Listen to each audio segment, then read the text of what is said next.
I'm filming this video from an Airbnb in Pattaya, Thailand. Now, Thailand is a country that has been on my radar since around 2023. And the reason why Thailand has been on my radar for so long is because of one reason. And that reason is the fact that it is cheap. Now look, Thailand is a beautiful country with beautiful cultural customs, beautiful scenery, a lot to see and do here. But ultimately, the biggest deciding factor in us making this move, and I say move very loosely, we're only going to be here for 3 months. We're probably going to continue to travel around Southeast Asia after that. But the main reason why we came here was because of the fact that you could get an apartment like this one for $400 a month. That was the main reason why. The cost of living is very low. And when I visited Spain back in 2023, the first time I personally left the US and visited a country on my own dollar, one of the main things that stuck out to me, aside from the beauty and the improvement in infrastructure from the US, was the fact that it was cheaper. Everything was cheaper. The food was cheaper. The rent was cheaper. General day-to-day living expenses seemed a lot cheaper. And that blew my mind because growing up in America, you grow up thinking that Europe is expensive because generally only people who are well off travel there. And because of that, I developed this perception that Europe was expensive, so you should only really go there if you had a lot of money. Now granted, when I went there, I didn't have a lot of money at all. But thankfully, I didn't need a lot of money because it was cheap. And as I began to dive deeper into other countries' cost of living, I realized that Southeast Asia provided a disproportionately high quality of life for the money, hence why I'm filming this video in Pattaya. That said, America is a very expensive place to be. Again, growing up, we're led to believe that Europe is the expensive place, but in all actuality, America is categorically more expensive than Europe. And I actually filmed a video comparing the cost of living between the US and the Netherlands if you want to check that video out. And that's just based on my own experience. But the point I'm making is that America is so expensive that a lot of Americans are struggling to afford basic necessities. And if you don't believe me, then believe CBS Evening News. That said, let's go ahead and get into this reaction. In a recent CBS News poll, 2 out of 3 Americans told us they're stressed about their own finances. 3 out of 4 said their incomes are not keeping up with inflation. That's a lot of people struggling to make ends meet. Look, I know we're only 13 seconds in and I'm already pausing it, but hear me out, okay? A lot of Americans, and I remember seeing this statistic a lot throughout the past 5 to 10 years, but most Americans don't even have $1,000 saved up for an emergency. They don't even have a $1,000 emergency fund. That is extremely concerning, especially considering that America's social services are not nearly as strong as Europe's. So in a country that really propagates the idea of personal accountability when it comes to your finances, it seems like a lot of Americans are struggling to do that, and it's not necessarily their fault. Of course, there is a very big problem with consumerism and keeping up with the Joneses. There's a psychological issue at play, and maybe I'll touch a little bit more on that later on in the video. But generally speaking, you see the cost of living going up, but the incomes aren't increasing along with the cost of living. And so you have situations where you have people who are making an honest wage who are struggling to survive, much less thrive in the greatest and wealthiest country on the planet, quote unquote. And starting tonight in our series, The Cost of Living, you'll hear some of their stories in their own words. First, a single mother of 3, ages 1, 4, and 8, trying to make ends meet on a teacher's salary of $37,000. Sweet, we're ready to rock. My name is Michelle Boisjoli. I am 37 years old. I am a teacher in St. Louis County, Minnesota. Since the price of eggs, bacon has gone up, we've done a lot more cereal. Eat it with your spoon. Bacon has gone up. If you've ever been through financial trouble, then you can tell by her facial expression the kind of stress that she's experiencing. This right here, I can see it in her eyes that she is perpetually stressed. And I was like that too, pretty much all the way until we came to Thailand. I no longer have that stress and that pressure anymore because the cost of living here is so cheap. But I completely understand how she's feeling in this video. You can't make this up. You can't pretend to be under that kind of duress. This is authentic right here. We've done a lot more cereal. Eat it with your spoon. You gotta stay safe in the car, right? I've had to take on a second job just because everything has gotten so expensive. Hi, baby girl.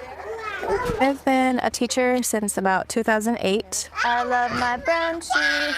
I love my brown shoes. It's definitely not something that people go into for the money. They go into it because they love it, which is why so many of us do have to work 2 jobs to make ends meet. It takes multiple incomes to survive in this economy. I just left work and now I am gonna go door dashing. I don't know if she's going to touch on this, but just in case she doesn't, I'm going to touch on it for her. The big thing with teaching and other professions like that is that you need a degree to actually get into them. So you need to think about that. Teacher on $37,000 salary. Her degree probably costed $37,000, give or take. Maybe even more depending on what school she went to. So to me, a lot of times those kinds of careers are no longer worth the trade-off. The problem is, as a society, we still need them. We still need teachers because they are the foundation of America's youth and the trajectory of where America's youth is heading. So we need teachers, but it seems like we disincentivize people from becoming teachers. And you have people like her who are willing to endure the sacrifices. But I mean, we saw earlier that facial expression she had. She is stressed. So honestly, I think it really starts with student loans. That's where the first major domino needs to fall, is fixing the student loan situation. For a couple hours, it looks like our first delivery. We have to go to Burger King. Thank you. So this first one is $4.50 guaranteed, and then sometimes we get tips. I always grew up thinking about the stereotypical American dream where you own a house and you have a yard to play in, and I think that dream is dying. I try to make every dollar count. A lot of the time, I'll just wait to feed myself until the end and then just eat whatever leftovers the kids haven't touched. Put your cute little bib on. A lot of the people making the decisions for us are wealthy, don't know what it's like to work 2 jobs, don't know what it's like. Before you comment it, because I was thinking this as well, yes, if she knows she's going to make $37,000 a year, maybe it's not the best idea to go and have 3 children. I completely agree with that from a purely logical standpoint. The problem is, we need to consider the fact that if we're making having children an unattainable goal for your average worker, what happens to the population? Right? Eventually, the population stops increasing and maybe even decreases, and then that brings with it a whole other host of issues. So, again, even just cutting back on the student loans, not only would that provide her with more money, or people like her, because maybe she got a full ride, but that would provide people like her with more disposable income to have children. But also, when it's time for her children to go to college, if they decide to, she won't be on the hook, or they won't be on the hook for their $40,000 in student loans. And by that time, it'll probably be closer to $70,000 or $80,000 in student loans for each of them. So that right there could give people like her and her family the opportunity to maybe start building up some generational wealth. It's like to have to pay for gas with quarters, and yet they're making the decisions for us. If they knew a little bit about the average person who is fighting every day to make ends meet, I think that maybe they would make decisions that were actually helpful for the average person. Good night, sister. Come here. Here's the latest on inflation. The government reported today that in the past 12 months, prices rose just under 2.5%. In our special series, The Cost of Living, Americans are sharing their struggles to make ends meet. Tonight, a rookie cop in Connecticut, married, 3 kids, household income $120,000, and looking to buy a house. This is his story in his own words. My name is Anthony Bartolini. I'm a police officer in Waterbury, Connecticut. I'm 29 years old. I've been a police officer about a year. Let's go. But every day is a struggle for me too. If I still have to worry about my next paycheck, where my next meal is coming from, I'm just like anybody else out there. Good morning, it's Officer Bartolini. I'm patrolling streets because you want to make sure that if you see something, you can do something about it. Dispatch 1. So I've been looking at houses pretty much every day. I wanted to buy one for a few years. Just for context, before we even go any further, Connecticut is one of the most expensive states in the US, but that's for a reason. It's because it provides some of the best public education in the country and generally is a very well-developed place. I say well-developed in quotes because it's also kind of old, but when I passed through there with my girlfriend while we were traveling the US, it came across as one of the better places to be. And it also is very close to Boston and New York and even Europe, if that's their cup of tea. But I mean, a person like this, they might be able to go to Europe after they retire one time, and that'll be it. So this is what I mean when I say Americans are not well traveled, because they can't afford it. They can't afford to be going to Europe when they're struggling to pay their day-to-day basic necessities. Put 20% down on our house, that's a lot of money. Even I can't do it, working double shifts. In today's economy, even if I got a second job, wouldn't be able to afford it. How was your day? Good. My wife Sarah and I were waiting for our daughter to get off the bus. We'll eat something real fast, then we'll go look at a couple homes. Oh, there's a bone in here? There is, yes. There's a bone, yep. We've been having trouble finding the right home because the bigger the house you want, the more expensive it gets. And we need the room for the family, the dogs. They need a yard to run around in. Turn right on George Street. I like the neighborhood. Seems quiet. There she is. Hello, come on in. We have 3 bedrooms on this level, 2 full baths. It's a very nice house. What price point are we looking at? Probably around 300 to 325. There has been a low supply, but there's still a demand. It's a very competitive market. So it checked all the boxes, but too bad somebody put an offer in before we got here. Oh, if it falls through, we'll come back and revisit it. I love you. You do get defeated. Back and revisit it. There it is again. There's that look. There's that financial stress look. I'm telling you, it's unmistakable. When you've experienced it, it's this soul-crushing hopelessness that you experience on a day-to-day basis. And when you're in it, you feel like there's no way out of it. I found a way with moving overseas, but in order to do that, you have to be able to either work remote or start your own business. I took the second path of running a YouTube channel, and that allows me to make money wherever I am. But for someone like him as a police officer, he doesn't have that option.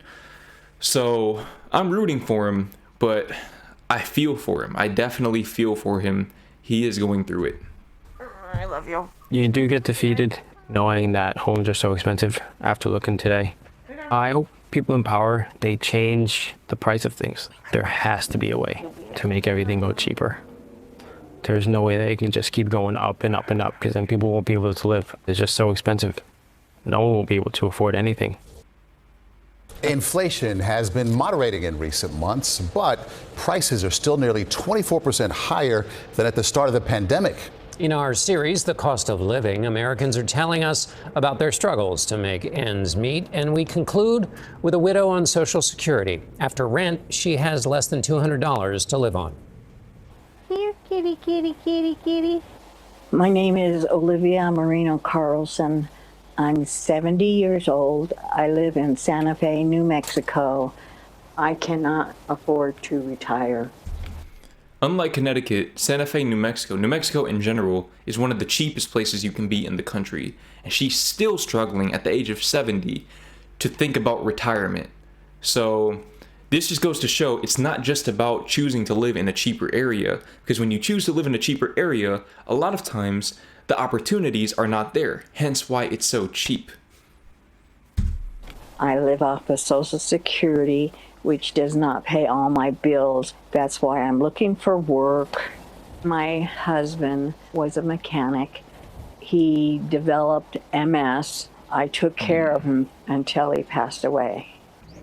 I was working retail, lifting boxes. It was very hard. I'm going to the library to use the internet to look for work. I did not think that being 70 would be like this. I'm asking if there's any positions or work positions available. Imagine if this was your grandma. Imagine if this was your mom, or imagine if this was you. I mean, what business does a 70-year-old have having to go to the library to use their internet, which kind of implies that she doesn't have internet at her own house, to look for work, to look for jobs? And people are just okay with this. This is what blows my mind about America. It's not the fact that these things are happening. It's the fact that so many people are apologists toward this kind of thing. They act like this is normal. It's not normal. This is not normal to see in the rest of the developed world. Maybe here in a place like Thailand, a third world country, maybe. But you're not just gonna see this, at least not frequently, in a place like the Netherlands or Norway or any other system, any other country that operates on a system of common sense. Available here. We don't have anything open right now, but keep an eye on it. I put in an application here at Walgreens. I haven't heard back, so I'm going to check to see what's going on. They don't have an update on my application. The cost of food has gone up. Every time I blink, it goes up. I get better prices here. Just a little side note, but whenever I worked retail jobs or places that would kind of be the equivalent of a place like Walgreens, which is basically a pharmacy store. So if you're from the Netherlands, think Kruidvat of Etos, just somewhere like that. What I always did was I would go apply in person and or online if the application was only online, and then I would go back in person, ask to speak to the manager, and personally ask them if they've processed my application. And they always gave me an interview after that. What this tells me is that they're not trying to hire her. They are not trying to hire her, or they're just not hiring at all, but they're not trying to hire her, probably because she's 70 years old. And generally speaking, I mean, she can barely walk. I mean, you can see she's struggling to walk. What kind of work can she really do? And it seems like she's only qualified for positions that require some kind of physical exertion, which she doesn't have. Very difficult spot to be in, and she shouldn't have to be in this spot, especially if it's through no fault of her own, for choosing to take care of her husband who was sick. Do better, America. $10.25? This is where I have a Bible study. We thank you so much for this evening. There are times when I do feel like giving up, and coming to this group helps me continue on. Good. Right. My greatest obstacle right now is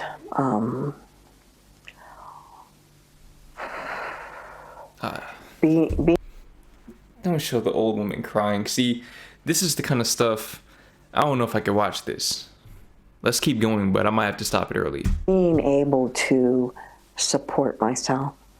It is hard for me just to survive. I wish people in power would think more with their heart. It is hard for me to accept that I'm not able to enjoy the rest of my life because I have worked hard all my life. I'm not the president of the US. I'm a 25-year-old who's just figuring it out like everyone else. But here's my solution for this right here. Okay, this is my solution to solve everyone that we saw in this video's problems in terms of not being able to afford basic necessities. So for starters, again, student loans. We need to cut back student loans or make college free, but at the very least, make college affordable and attainable and not take 20 years to pay off, especially with these exorbitant interest rates. That's the start. The second is good urban planning. Good urban planning allows for more housing, which means that you have a higher supply to meet the demand. So maybe it's more apartment housing. Maybe the police officer that we saw with his family and his dogs and all of that, maybe they can't get a big house with a big yard. They also don't need that. Because as we see in Europe, a lot of people are perfectly content with being in apartments or maybe condos or other forms of housing that don't necessarily require you to have your own big space. That's not a necessity, that is a desire. Or maybe a townhome, something along those lines. But basically, with better urban planning practices, better zoning laws, you have situations where people, again, can live in these smaller houses, but more people can afford housing. And on top of that, everything is walkable. Or you plan for things to be more walkable. You plan to have public transit so that they don't need cars. Now you cut that expense out. And then food, that's another thing. That's where the government comes in and subsidizes food and healthy eating so that mothers like the teacher that we saw don't have to go and wait for their daughters to finish eating so that they can eat the leftovers. Again, I'm not the president. These seem like common sense solutions to me. Of course, it's easier said than done, but we also have examples from other countries to show that these things work. I don't know. Maybe I'm just an idealist, or maybe I might be onto something.